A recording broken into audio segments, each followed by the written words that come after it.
guys, welcome back to another episode of Unplugged EV, windy, cold Australia. It is winter time, we've got a blue, sunny blue sky today. We are expecting again 28 degrees. I know, that sounds totally wrong. And we are up for a test again. On one of my last videos, episode 251, Klaus was asking, is there a difference between safe and charge mode while driving 100 kilometers per hour? I ask because the engine has a particular RPM at that speed and drives the generator with that RPM. So same RPM for the generator.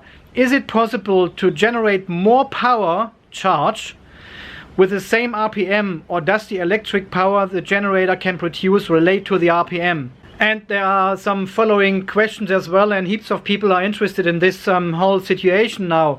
What is the difference between charge and safe mode at a particular speed? And is the charge into the battery related to the RPM of the generator and of the engine? In today's video, we will find out.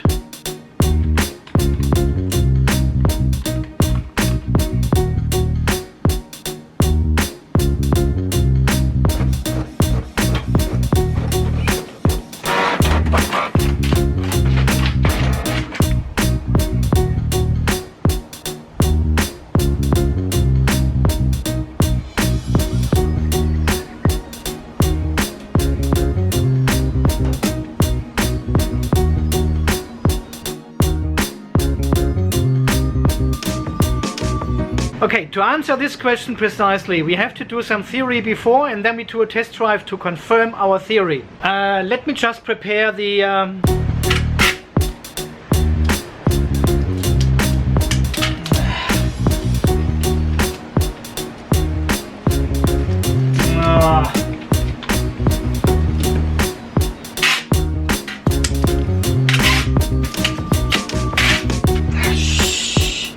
Son of a here.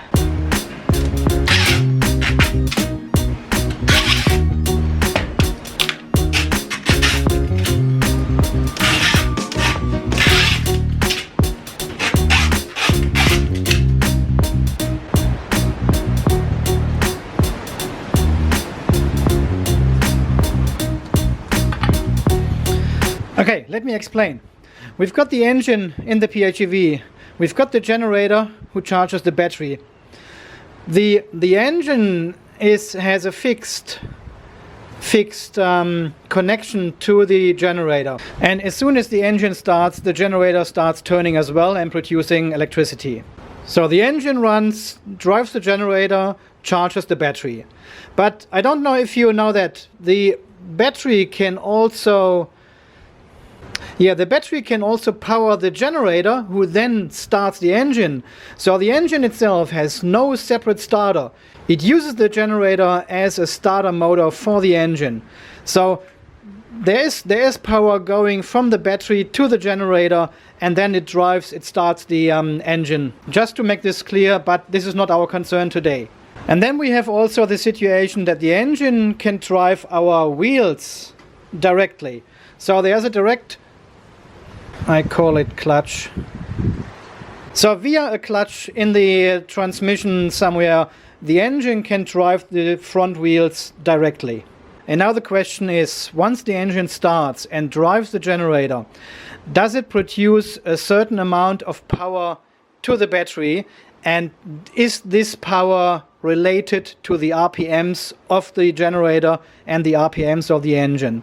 And the simple answer is yes and no. It totally depends what mode the car drives in. And I don't mean charge or safe mode, I mean series and parallel mode. In series mode, the engine drives only the generator and produces electricity, which then charges the battery, and also the battery drives the wheel directly with the electric motors. I've forgotten the electric motor.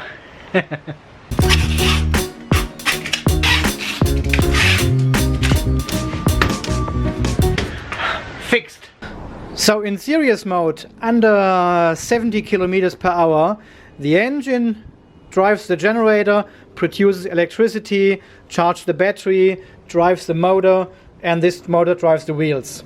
There's no clutch connection between the engine and the wheels in series mode.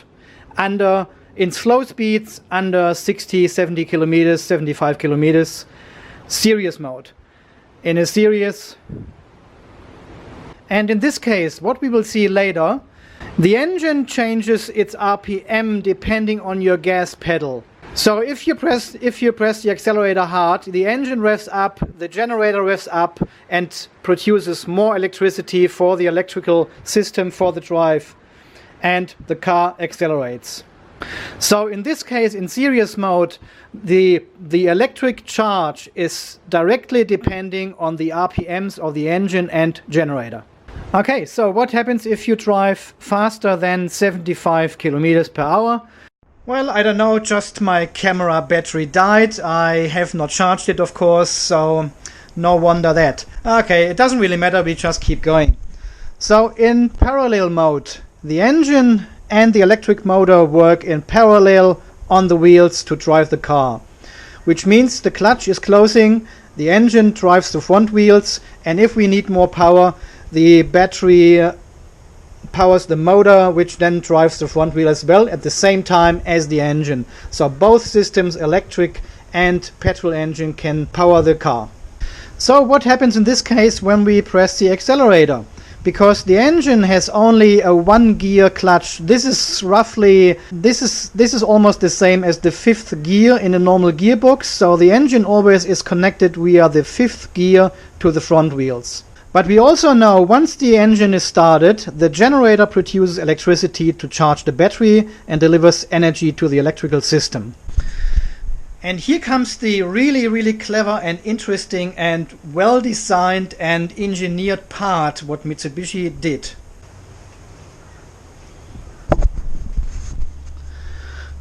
So these clever Mitsubishi engineers, they set the engine to an almost permanent and fixed RPM. So the fuel consumption does not really change if you drive 80 kilometers per hour or 120 kilometers per hour. The engine almost revs with the same RPMs and also drives the generator with almost the same RPMs. So, but instead of charging the battery directly from the generator, there is a control box in between.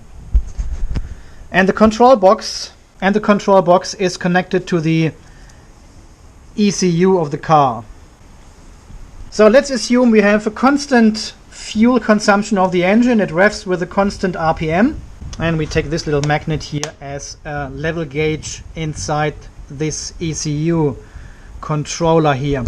So let's assume everything below this threshold bar, this little magnet here, everything below. So this energy produced down here is going directly to the wheels as mechanical power. And the rest goes as electrical charge into the battery. So now at 100 kilometers per hour, this is roughly in the middle. So half of the power goes to drive the car and half of the power from the engine goes to drive the generator and then charges the battery.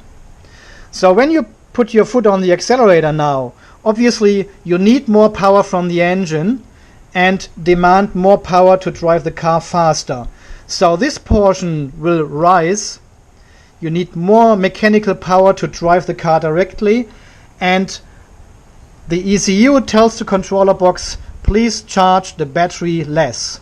So even the RPMs go a little bit up. The engine drives faster, revs faster, the generator turns faster. It usually would produce more electricity to charge the battery, but the ECU tells him, no, don't charge the battery less. So it gets only this little portion for the battery charge, and this is mechanical power to drive the wheels. And if you do a full throttle, it goes all the way to 0, and then you can see the blue icon in the dashboard disappearing for charging the battery. And it uses all the power of the engine to drive the front wheels. And the same if you take your foot off the accelerator and let the car coast while the engine is running. It uses almost no mechanical power to drive the front wheels and can use all the power from the engine to charge the battery. So it tells the control box, yes, whatever the generator delivers, put this in the battery. So this is a very variable thing here inside the ECU, depending on your gas pedal, depending on the power needs of the car at the moment, but the fuel consumption stays almost the same. And that's why we see almost around 10 liters per 100 kilometers, which is this in MPGs. What the engine uses, regardless how fast you drive, it varies of course a little bit. If you push the car harder, if you drive 140, 150, 160, it will rev up the engine of course a little bit more, and the car uses more fuel, about up to 15 liters per 100 kilometers then. It uses the majority of the power to drive the front wheels first, and if there is energy left, it uses them to charge the battery. And this is of course different in serious mode. When we drive slower speeds, we don't have this gauge in here because we don't have a connection. The clutch is not engaged here, and the engine only drives the generator. And as soon as we put our foot on the throttle, the engine revs up, the generator revs up, and gives all the power to the electrical system into the battery and to drive the motors, to drive the wheels. And that's why we can hear the engine revving up quite a lot. And this is the embarrassing part. If you drive up a hill very slowly, say with 30 kilometers per hour only, and your battery is empty, it will use the engine and the generator to produce as much electricity as is needed to drive the car uphill. And this is when you can hear the engine revving up to 4.5, 5,000 RPMs. This is the embarrassing part of the car. It sounds like you're driving like, I can't say Barian this time. It always sounds like you're driving like Miss Daisy in the first gear, full speed. And this is exactly the situation what I always say.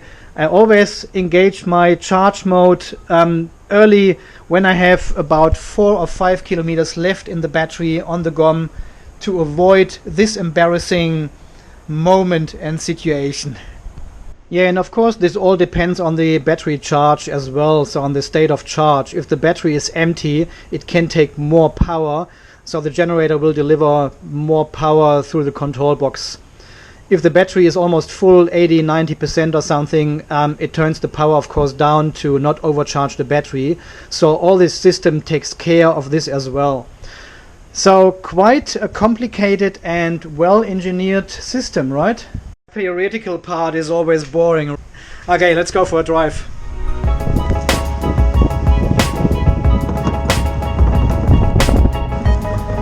Friday is bin day. See, this is all leftover from my commute now. This is amazing. It's almost half a battery. 1 year ago I could barely make it to work and back. Alright, anyways, let's get started. Dashboard is recording. I'll put this one in eco mode. There's no difference in driving or in consumption between eco mode or normal mode. It's just a habit, and I turn off this passenger warning thingy.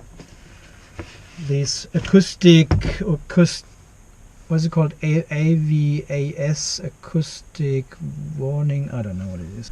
All good? All quiet. Amazing.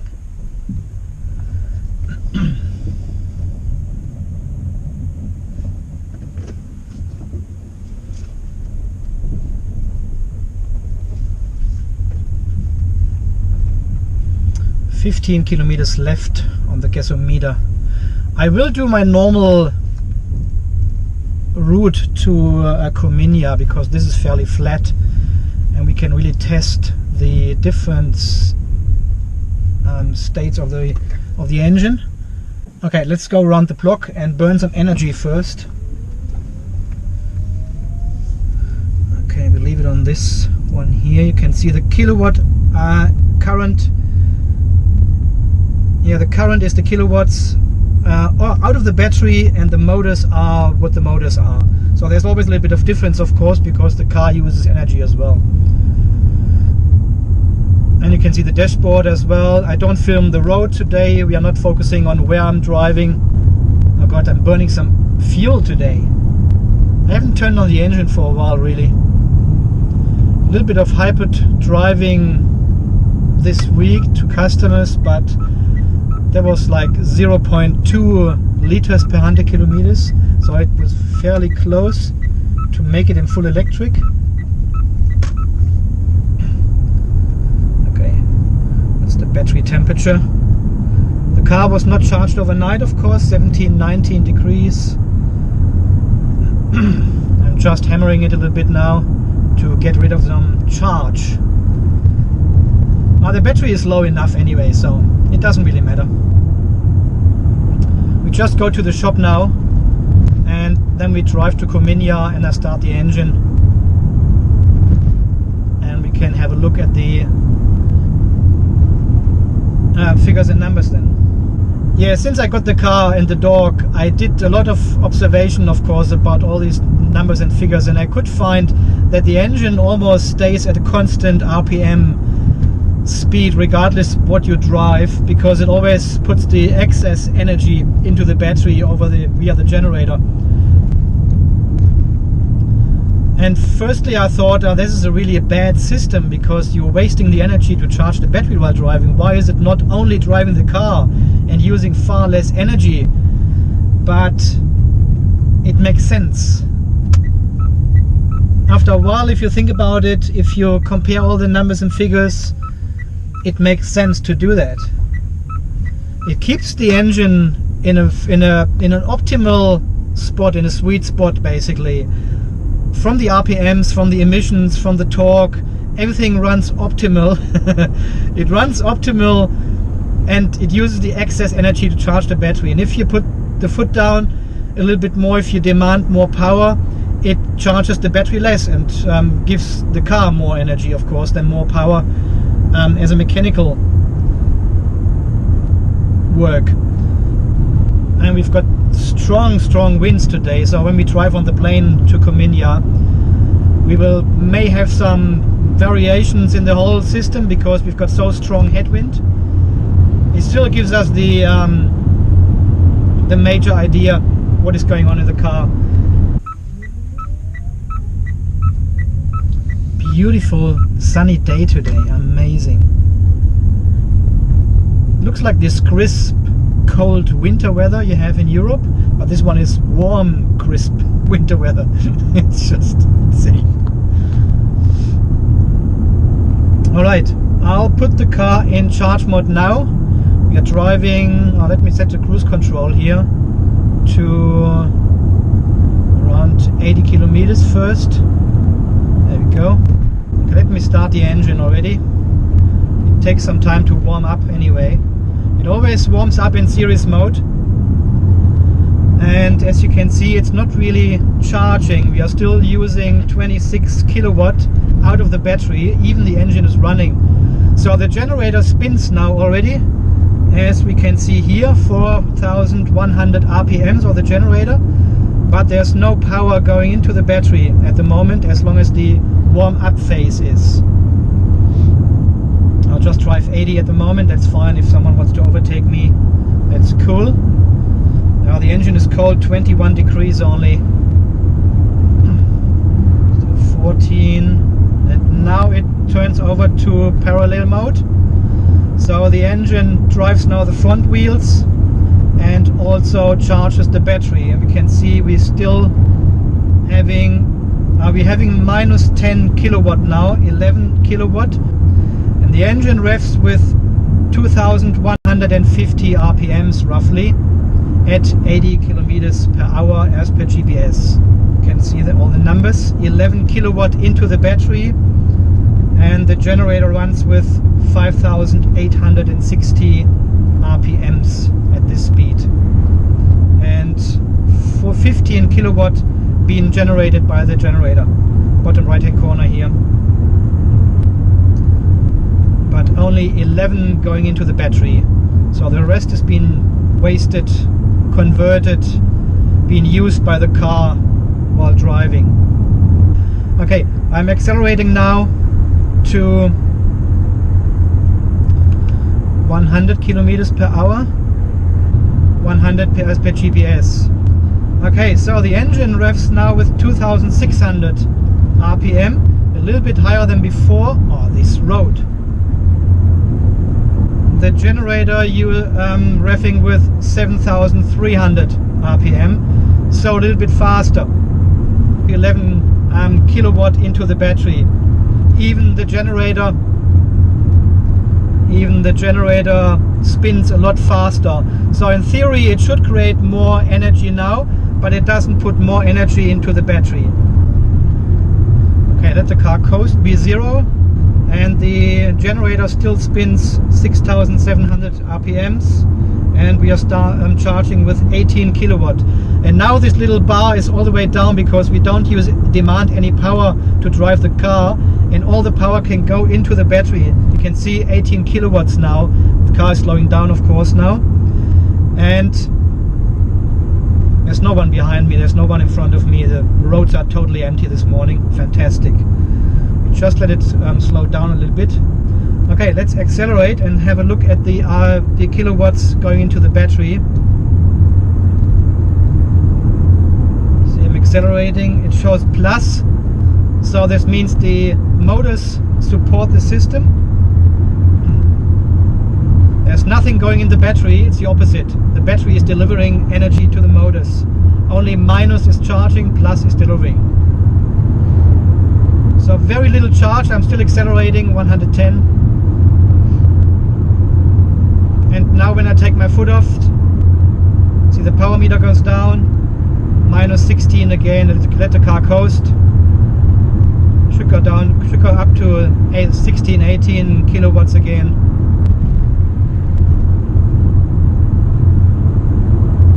There you go, 16 kilowatts. And when I accelerate again, this figure goes down. So this is this black bar I showed you before, which goes up and down depending on your demand, on your power demand in the car. 8 kilowatt now, 9, and now we're going downhill here a bit. Let the car coast with the engine on, and it uses all the energy going into the battery. Check the generator again. Yeah, 6,200 RPMs, 19 kilowatts going into the system. So 80 kilometers per hour now. Yeah, as per GPS, and 10.8 liters per 100 kilometers. But this is the split consumption again, driving the car and charging the battery at the same time. Okay, let's go back to 100. See, consumption goes up now when I accelerate, uses more power, but then it falls down again to 11.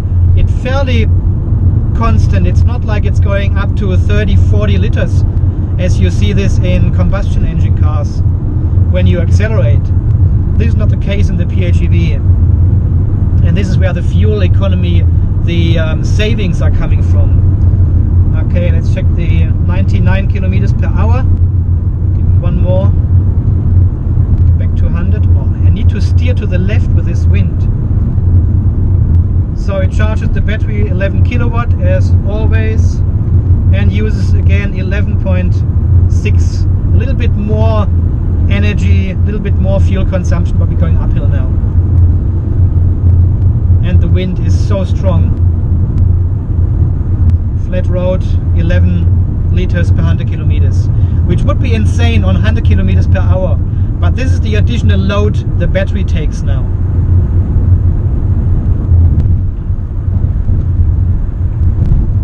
Okay, here again the RPMs and the kilowatts to the system. And if I go back to B0, let the car coast, the RPMs go down, fuel consumption will stabilize. See, it uses still 7 liters, 7.8 liters per 100 kilometers. I'm not accelerating, I'm not braking, nothing. The car just rolls, and still 8 liters because the battery still takes 14 kilowatts to charge. And this is the balance you find for your for the power demand. Okay, there are some cars coming behind me. I probably wait until they are gone because I want to drive slower. Let the engine running, idling, so we can watch what it does actually in charge mode now. So I'm not driving. 1100 RPMs does the engine, 3000 the generator, and 12 kilowatts delivered to the system. and it uses around 4 liters per 100 kilometers or per hour. It is now per hour because we are standing, to charge the battery in standstill, which does not make sense at all. There was a question as well under my videos if it makes sense to keep the car stationary and charge the battery with a petrol engine. No, this does not make sense at all. This is a waste of energy. While with this, while the engine is running, you can also drive and get closer to your destination. So never do this and stand and have the engine running to charge the battery. Then that doesn't make sense. So around 4 liters per hour. This would cost you 4 liters per hour. This is 1 gallon, I think, roughly, to charge the battery. So far more expensive than plugging in. Okay, battery is getting charged with about 10 kilowatts, and now you can see when I press the accelerator, I can control the power output of the engine. You can see 2,600 RPMs. The generator revs up as well. Take my foot off again. 2,900 for the generator. And you can see it does not produce more electricity. This is controlled by the control box between the generator and the battery, and it tells the car don't charge the battery higher than 10 kilowatts at the moment at this point of charge. Okay, let's drive in. Oh, there's another car coming. Okay, just wait, because I want to drive in series mode so you can hear the engine revving. Yeah, still 4 liters per 100 per hour. Okay, let's put this baby in drive, and now I'm driving. Yeah, there's no car behind me anymore. It's a 100 kilometer zone here. See, and now when I accelerate, the revs going up from the engine very quickly. So you can see the generator now at 7,000 RPMs, going down to about 60 as per. Yeah. Now you can see 23 kilowatts produced, and only 6 kilowatt going into the battery and 8 kilowatt going into the motors. This is now in series mode, 2,000 RPMs, and if I accelerate now, you can see the RPMs going up, the delivered kilowatts of the generator as well. Let the car coast. 14 kilowatts, this goes into the battery almost, and when I accelerate now, you can see the generator really delivers a lot of power now, and only 7-8 kilowatts going to the battery, the rest is for driving. Now it changes over to parallel mode already. Let's turn left here so we can do more testing here on this road. Yeah, next to the school here, that's good. Showing the little kids how you do it. So standing again, generator delivers 10 kilowatts. Okay, now we start driving. Now just accelerate a little bit harder to see how many kilowatt we get out of the generator.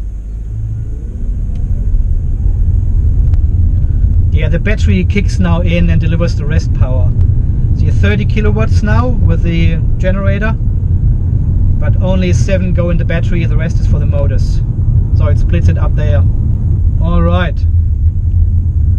I think this has shown the theory I explained earlier today to you. What have we used so far? 10 liters per 100 kilometers! Holy shit! I can never get this down again. Never ever. Oh my god. Yeah, it shows 9.8 on the GOM here and 9.5 on the dog. The average liters per 100 kilometers. So again, the GOM is not too bad. The prediction in kilometers is sometimes off, but the actual consumption is quite accurate. It shows similar, very similar figures as the dog does. Okay, so yeah, the generator now does 0 RPM, of course. The engine has 0 RPMs, of course, and we are driving full electric now. Well, that was interesting test, but it shows the basics of this whole power distribution of the system. So it drives the car, and the rest energy of these 10.5 liters per 100 kilometers go into the battery. And if you demand more power, it uses more mechanical power to drive the car and less energy going into the battery, until it fully stops charging the battery and uses the engine only to drive the car.